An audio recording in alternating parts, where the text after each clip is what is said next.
सो hey guys, आज हम एक नया मशीन लर्निंग एल्गोरिदम सीखेंगे that is K nearest neighbour और you can also call it as KNN. So अगर मैं सिंपल लैंग्वेज में बताऊं तो KNN is a firstly you should know that okay let me change the pen.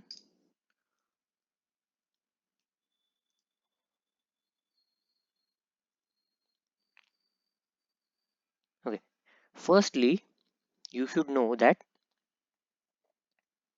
KNN is a supervised machine learning algorithm. ठीक है, मतलब इसे classified data लगता है. अब अगर इसको मैं इजी लैंग्वेज में बताऊं तो KNN is a machine learning algorithm that says to predict something for a new data point, look at K most similar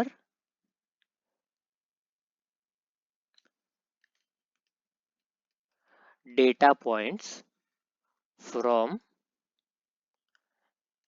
that data set. अब ये यूज कहाँ कहाँ पे होता है? फर्स्टली ये यूज होता है इन क्लासिफिकेशन, मेनली क्लासिफिकेशन में ही यूज होता है. सेकेंडली ये रिग्रेशन में भी यूज होता है. ठीक है, अब इसको नियरेस्ट नेबर क्यों बोला जाता है? Because it checks are the nearest point to the new unknown point. अब एक रियल लाइफ एग्जांपल लेके अगर मैं बताऊं तो लेट अस से एक लड़का है जो एक नई स्कूल में गया है. वहां पे ही will meet a few other people and let us say इस लड़के को एक फ्रेंड मिला and he wants to know whether this guy plays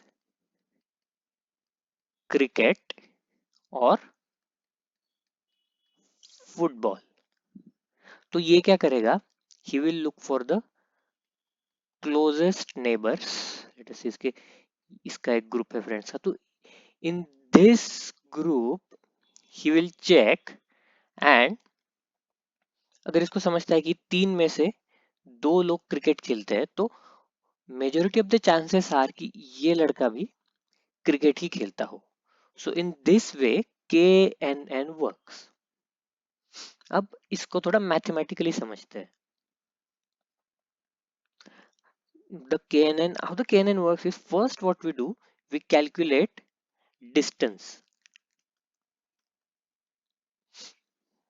जो नया अननोन पॉइंट है x, वो कितना दूर है वो हम कैलकुलेट करते हैं. Then secondly what we do, we sort by distance. And third what we do, we select k neighbors and then we take decision. At last we take decision. अब what do I mean by distance here? तो अगर मैं एक graph type बनाऊं तो latest सी ये अपना unknown point है एंड ये इस तरीके से कुछ डेटा पॉइंट्स बने हुए हैं.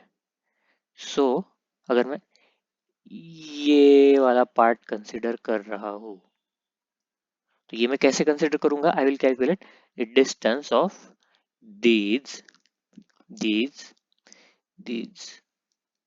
इस तरीके से मैं डिस्टेंस कैलकुलेट करूंगा एंड देन फर्स्ट स्टेप जब हो जाए तब I will sort by distance.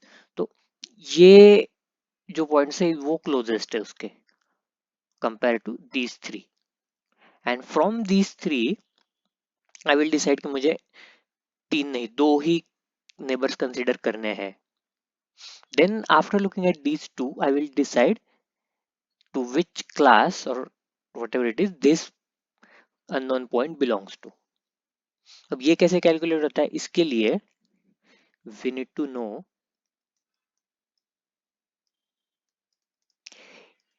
Euclidean method to calculate the distance. अब वो कैसे होता है, उसका एक फॉर्मूला होता है square root of.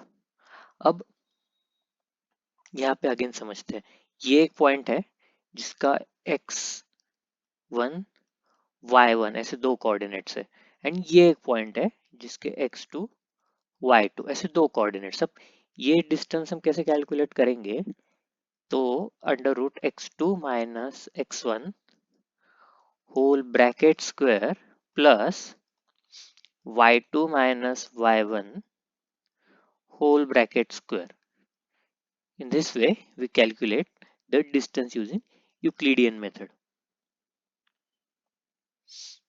So this is how the KNN works.